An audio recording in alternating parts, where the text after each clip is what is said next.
Энэхүү сурвалж хичээлээр бүгдээр ертөнц дахны толцлын хууль болон тойргоор жигд эрх хөдөлгөөнтэй холбоотой 40 гаруй бодлогыг бодож дуусгана. Ингээд нэгдүгээр бодлого тойргоор тогтмол хурдтай эргэх бие К-цэгээс Л-цэгт 1 секунд хугацаанд хүрчээ. Уг хөдөлгөөний үеийг бол давтамжийг бол өнцөг хурдыг бол тойргийн радиусыг олооч гэсэн байна. Бүгдээрээ үеийг нь олъё. Тухайлбал 60 градус гэдэг энэ өнцгийг 1 секунд хугацаанд явсан бол нэг үе хугацаанд 360 градус өнцөг зурах учиртай. За энэ дээрээс хэдүүлээ Т-г олъё. Т тэнцүү 360-ыг үржих 1 секунд хуваах нь 60 градус.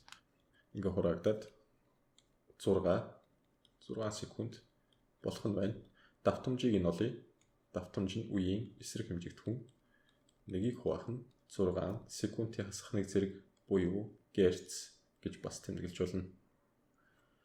Өнцөг хурдыг олъё цөмөрөө. Өнцөг хурдыг яаж болох вэ? 2π new гэж болж болно. Эсвэл 2π хуваах нь t гэж болж болно. За аль алиг нь болж болно. Энэ удаад π-г 3-аар авчих бүгдээрээ. Π тэнцүү 3. 2-ыг үржих нь 3 хуваах нь 6 секунд би t-г нь бодчих энийг. Энэ хоёр ингээ хураагдаад 1 радиан секунд байх нэ. Тойргийн радиус ийм бол шугам хурдыг бол. За шугам хурд болон өнцөг хурд хоёрын хоорондын холбоос нь радиусаар холбогддог. Ингээд нэгийг үржих нь радиус нь 0.5 гэдэг өгчихсэн байна.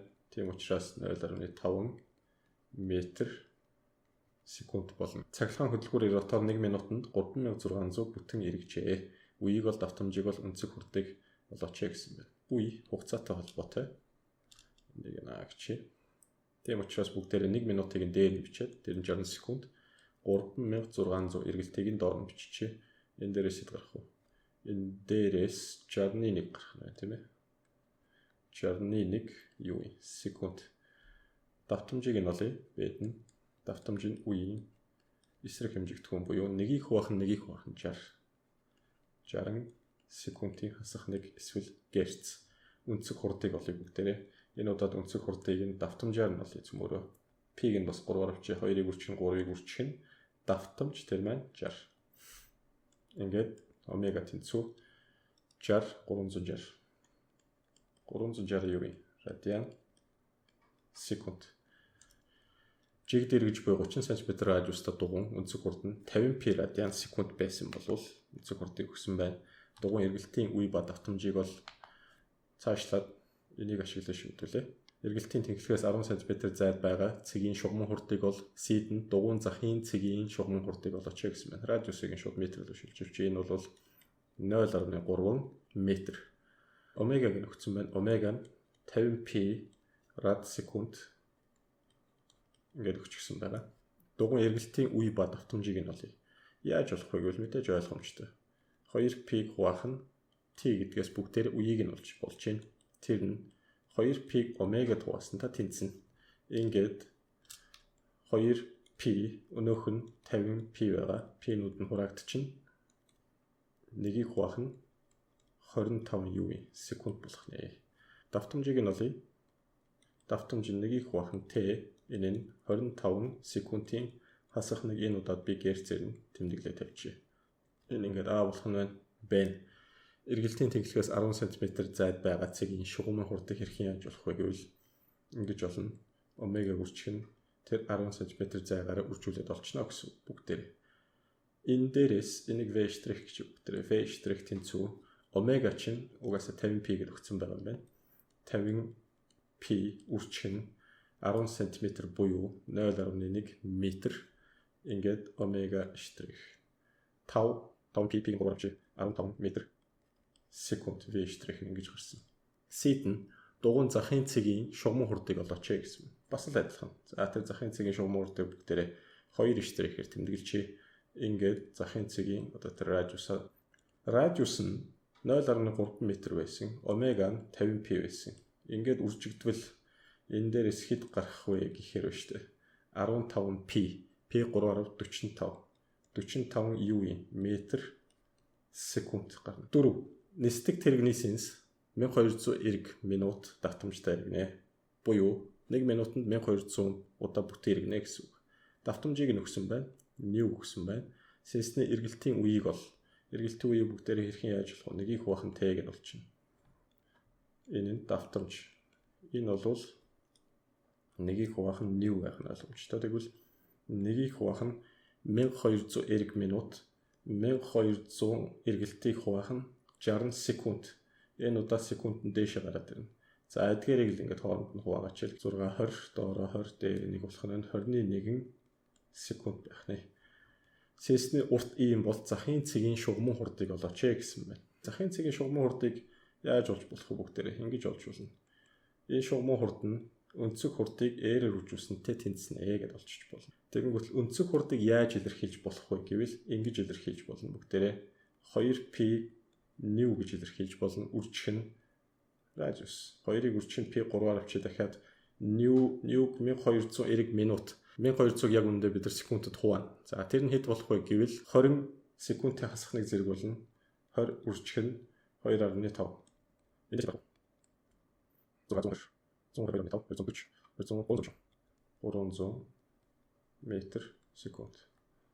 Сар дэлхийг 27.3 хоногт нэг бүтэн тойрно.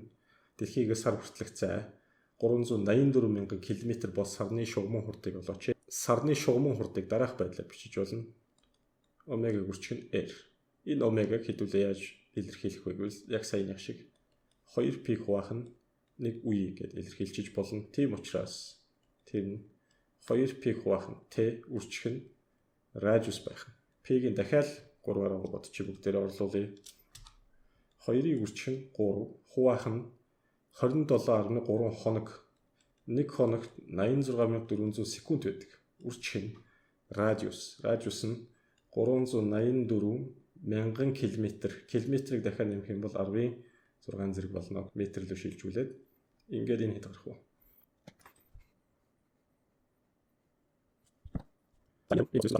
977 метр секунд гарлаа. 6 дугаар бодлогыг бодъё. 3 биеийг үс сунах утсанд холбож ОЦ-г төвтэй тойрогоор эргүүлв. ОК, КЛ, ЛМ эдгээр уртууд нь тэнцвэр бол энийг R гэж. Тэгвэл энэ R, энэ ч гэсэн R болно. BC-ийн өнцөг хурд хоорондын хамаарлаг болоо. Мэдээж нэг тэнхлэхийг тойрол бүгдээрээ нэг утсан дээрээс эргэж байгаа учраас өнцөг хурдууд нь нэг ижил байна. Өөрөөр хэлбэл омега K, омега L-тэй тэнцүү, цаашлаад омега M-тэй тэнцүү байна. Харин шугам хурдууд нь радиустай холбоотой тийм ээ. Яагаад вэ гэхээр шугам хурд гэдэг бол өнцөг хурдыг радиусаар үржүүлсэнтэй тэнцүү. Тэгвэл эргэлтийн тэнхлэг буюу ОЦ-гээс тухайн бие хүртэлх тэр радиус надад чухал байх нь байна. Ингээд K-гийн хурдыг олвол R-ийг үржих нь омега, L-ийн хурд нь R-ийг үржих нь омега, R-ийг бишээ 2R-ийг үржих нь 2R-ийг үржих нь омега. Харин M-ийн хурд нь 3R-ийг үржих нь омега байх нэ. За тэгвэл үүнийг энэ доор орлуулъя бүгдээрээ. 2-ыг үржих нь омега R, энэний оронд бүгдээрээ VK гэж биччихье. Энэний оронд харин 3-ыг үржих нь VK гэж бичих нь байна. Ингээ харвал VL нь хэдэн VK-тай тэнцэх вэ? VL-ийг бүгдээрээ 2-т хуваачиж тэр маань VK-тай тэнцэнэ. Цаашлаад VM-ийг буцаагаад 3-т хуваачиж энэ VK-тай тэнцэхнэ. За энэ тэнцлийг хангана. 7 дугаар бодлогон дээр тус бүр M1 ба M2 маста үрэл нэгцэх төвтэй 2 тойрогоор эргэнэ. Зурагт үзүүлсэн байрлалаас M1 маста B K цэгт, M2 маста B L цэгт нэгэн зэрэг хүрчээ. M1 маста үрлийн хөдөлгөөний үе 18 секунд байсан бол энэний хөдөлгөөний үеийг T1 гэж энэ 18 секунд байсан бол M2 маста үрлийн эргэлтийн үеийг олооч гэсэн байна. M1 маста B маань 18 секундэд нэг бүтэн тойроод эргэнэ. Гэтэл тодорхой хугацаа өнгөрөхөд K цаг дээр эргэнэ гэдэг чинь тойргийн тал дээр очсон байна. Тойргийн тал дээр очно гэдэг нь энэ хугацааныхаа талыг өнгөрөөсөн, өөрөөр хэлбэл энэ маань 9 секунд. 9 секунд хугацаанд 180 градусыг зурсан тийм үү. Гэтэл нөгөөх нь 9 секунд хугацаанд хаана очсон бэ гэхээр энд нэг 90 градус, энд нэг 90 градус дахиж ингэж яваад ингэж доошоо яваад энэ L дээр ирсэн. 3-ыг үржих нь 90 градус 270 градусыг зурсан байна. 270 градусыг 9 секундэд туулсан байна. Тэгвэл M2 мастай B-ийн үеийн T2 гэж түүнийг 360 градус дээр хэд байх вэ гэдгийг бүгдээрээ энэ дээрээс тооцоолъё. T2 гэдэг маань 360-ыг үржих нь 9 секунд хуваах нь 270 12 секунд хөдөлгөөний үетэй байх нэ. Хоёр үрэл зурагт үзүүлсэн байрлалаас нэгэн зэрэг жигд хөдөлж эхлэв. Би тус бүрийн хөдөлгөөний үе харгалзсан Т1 Т2 байв. M1 маста үрэл К-цэгт хүрэх агшинд M2 маста B L-цэгт хүрчээ гэсэн байна. Тэгэхээр биеийн өнцөг хурдуудын харьцааг олооч гэсэн байна. Одоо M1 маста B нь К-цэгт хүрэх агшинд өөрөөр хэлбэл 270 градус өнцгийг зурах агшинд M2 маста B нь L-цэгт хүрсэн байна. M1-ийн хувьд бүгдээр ингэж бодъё. 270 градус энийг Т хугацаанд туулсан M2 маста B байна. 180 градусыг бас Т хугацаанд туулсан гэдэг ингээд үзэж болно. Өнцөг хурдуудын харьцаа хэрхэн яаж болох вэ бүгдээр. За ер нь өнцөг хурд гэж юу юм бэ? Омега 1 ямар нэгэн өнцгийг одоо тэр туулсан θ1 өнцгийг Т тугастай тэнцэнэ. Омега 2 гэж байгаа дахиад олъё. Дахиад тэр өнцгийг тэрийг θ2 гэж өөттэй 2 гэсэн ч болно. Бүгдээрээ Т хуваагаад олж болно. Эдгээр харьцааг ол гэх юм бол бүгдээрээ омега 1-ийг хуваах нь омега 2 тэнцүү өөттэй Т өөттэй 2 Т-нүүд нь хураагдлаа. Энэ өнцгүүдийн л харьцаа байгааг бүгдээрээ харж болох нэ. За энийг өвгөр тэмдэглэе. Өнцгүүдийн харьцаа Ö1-ийг хуваах нь Ö2 болох нэ. Ингээд омега 1-ийг хуваах нь омега 2 нь Ö1 нь К-цэгт ирж байна гэдэг чинь 270 градус өнцгийг зурсан байна. 270 градус. Нөгөөх нь бол 180 градусыг зурсан байгаа. Энийг 90 градус туурах юм бол дээр 3, доор 2 үлдэн ингээд 2-ны 3 байх байж.